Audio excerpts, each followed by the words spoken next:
welcome back to the channel.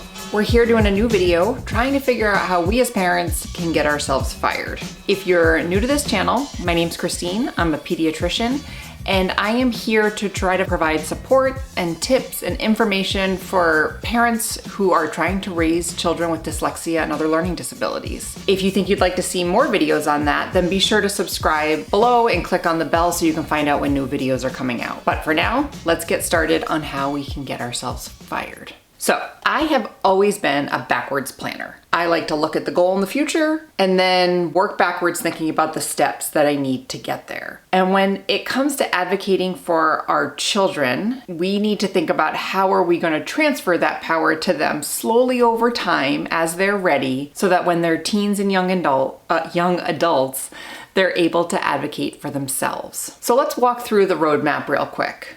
First, we have elementary school. In elementary school, you're the main advocate. You're in charge of communicating with the teacher, the special ed teacher, the principal when needed. You're running the show. But by middle school, that changes a little bit. Your child may be invited to their IEP meeting, and they're gonna have a little bit more of a say and be a little more involved in what goes on with their school plans. In high school, they have 7 different teachers. It would be impossible for you to be the main communication there.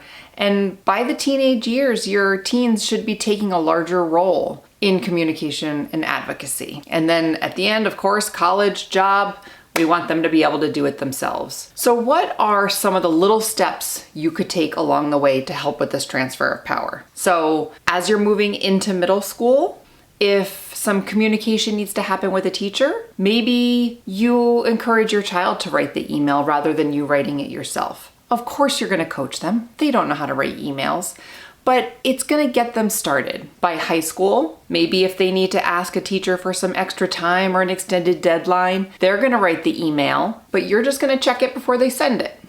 Just a little bit of extra support in the background, but really giving them the confidence and power to do it themselves. Now, every kid is different, right? I mean, that's why we make IEPs. These are individualized plans because these are individuals.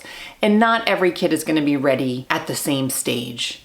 You know your kid best. You know their maturity level, their ability to be organized and executive function and all those sorts of things.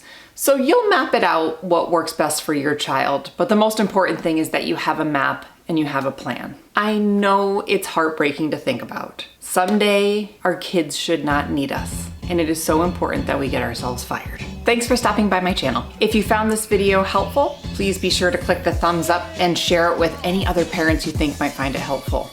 If you want to learn a little more about this topic, I have a whole blog post about it, and I will be sure to link that in the show notes below. Until next time, please be sure to take care of yourselves as you support your little learners. Bye.